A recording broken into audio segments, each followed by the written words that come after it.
Haring Bundok. Ganyan kumpansagan ng Bulkang Apo, ang pinakamataas na bundok sa buong Pilipinas. Sa taas na 10,311 feet, ang Apo ang the ultimate challenge para sa sinumang mountaineer. Ito ang Everest ng Pilipinas, ang walang kapantay na Haring Bundok.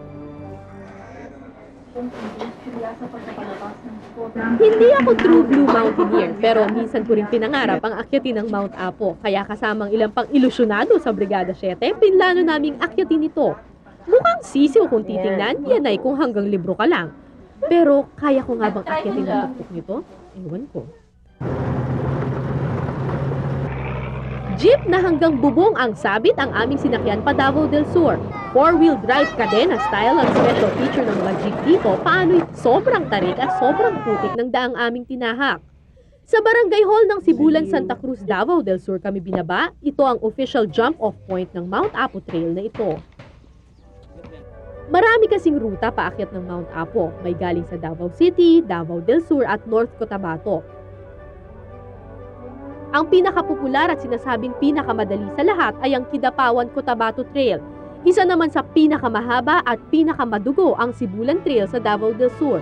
Ito ang pinili ng Brigada 7 paakyat ng Apo. Noong October 5, 1880, naganap ang unang successful na expedition dito sa Mount Apo. Dito mismo, sa trail na to. And now, after siguro halos 120 years, magaganap naman ang very first successful, hopefully, na expedition ng Brigada 7 sa bundok na to. Let's go. Dahil sa Sibulan Trail na ganap ang kauna-unahang successful expedition sa Mount Apo, may historical significance ito sa lahat ng dumadaan dito. Yun nga lang, medyo may kahirapan ng naturang trail, kaya hindi ito ganun kapopular sa ibang mountaineers. 2 to 3 days ang lakaran bago mo marating ang tuktok. Kaya! Chika! It's only those who have conquered Mount Apo could describe kung gaano kahirap yung pag-akyat. Saan kami pupunta? Doon. Takpan. Sa likod ng Fags, yung Apo. Isa pang dahilan kung bakit mahirap ang trail na ito ay dahil sa animoy walang katapusang ilog na tatawirin mo. Ang Sibulan River na siyang pinakamalinis na ilog sa buong Region 11. You have to cross this river at least 15 times. Imagine that, 15 times. Jumping from stone to stone, hugging the boulders. Kasama ang Eco Adventures, isang grupo ng mountaineers mula sa Davao, tinahak namin ang malalakas na agos ng Sibulan River.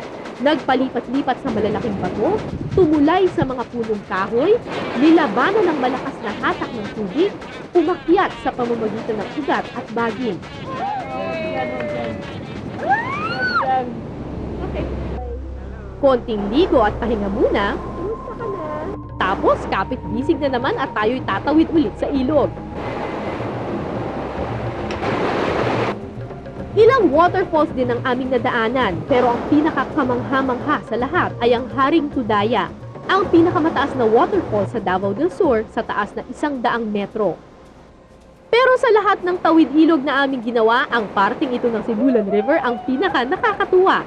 Isang malatarsan na baging ang dapat mong gawin para matapos ang ilog na tatawirin. Kaya,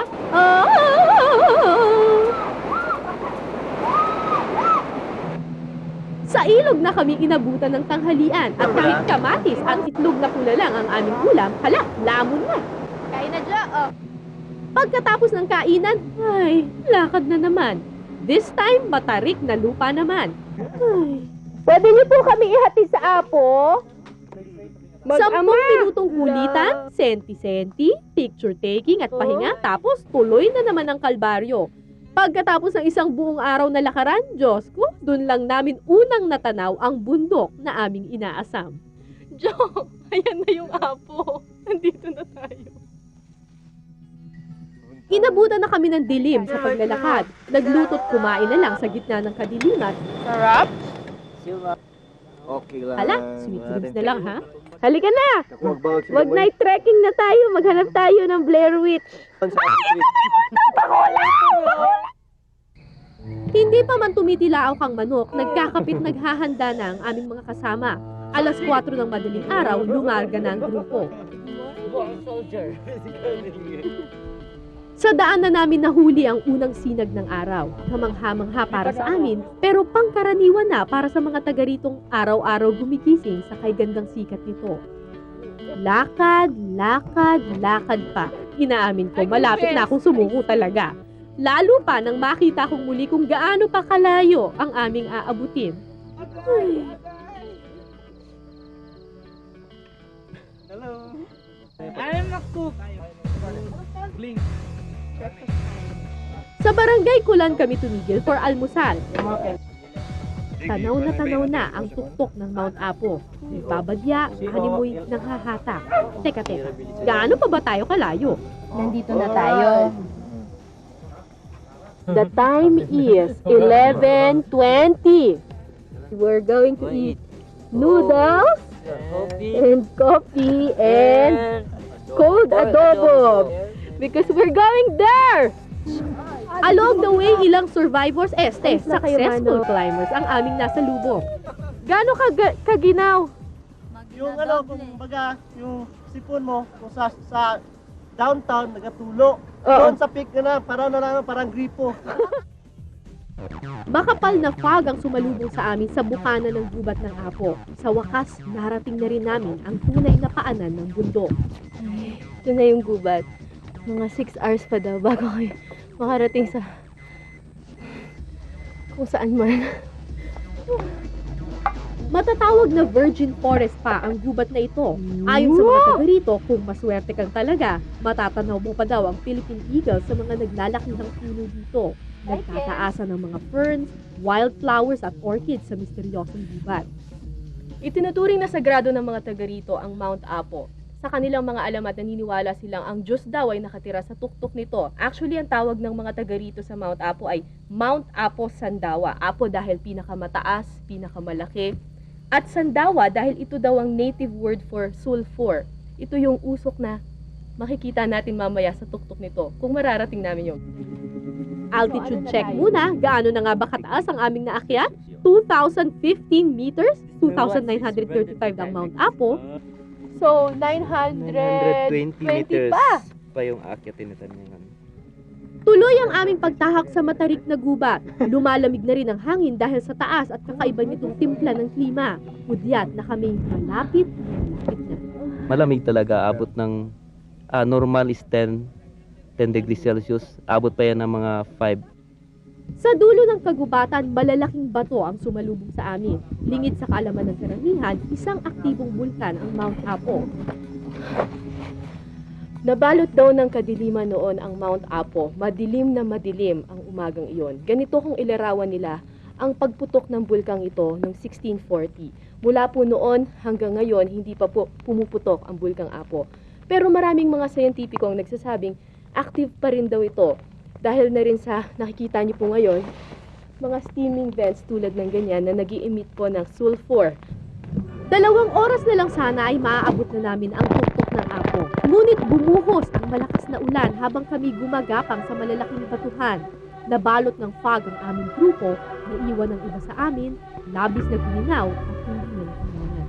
Kasi yung super ang lamig, tapos yung hangin, tapos yung daan hindi natin makita kasi isa yung gabi na rin, oo. Tapos yung paa nyo, di ba? Hindi makayang iakyat.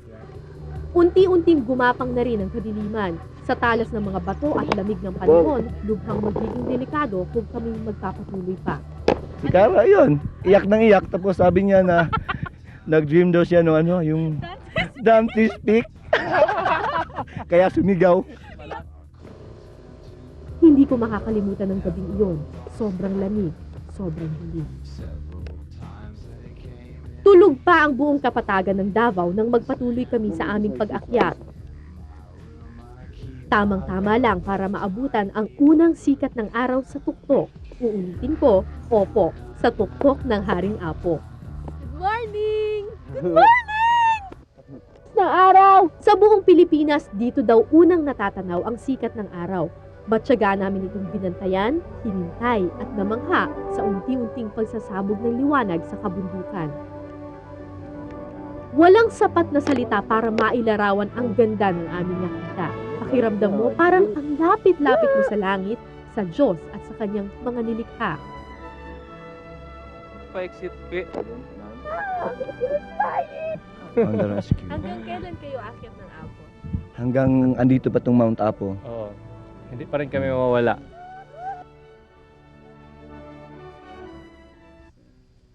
Parang ang hirap iwanan ng paraiso sa tuktok pero bumaba rin kami kinahaponan. Sa mas maikli pero mas madulas at mas maputik na Kidapawan Cotabato Trail naman kami nagdaan. Mahirap din at madugo pero sa baon naming ligaya mula sa tuktok, animoy baliwala na ang pagod. And back. Hindi na kamay ko.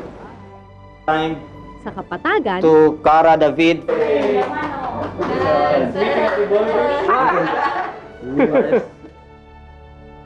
kada taon mahigit 10,000 tao ang umaakyat ng Apo. At sa pagdaan ng mga taon, unti-unti ring nagbabago ang itsura ng Haring Bundok. Ito ang dahilan kung bakit puspusan ngayon ang preservation at reforestation campaign ng mga taga Mindanao sa Apo. We only have one Mount Apo. Pag masira yon, wala na. And I would like na yung mga anak ko, yung mga kids ko, someday, they could also climb Mount Apo. The same Mount Apo na na-climb ko. Sabi nila, ang pagtahak daw sa kabundukan ay para rin daw pagkilala sa sarili, pagtawid sa iyong mga limitasyon, pag-akyat sa mukha ng iyong lumikha, at pakikiisa sa kanyang likas na obra maestra. Wala na akong masabi pa kundi isang huling tingin, isang ngiti, at malalim na buntong hininga.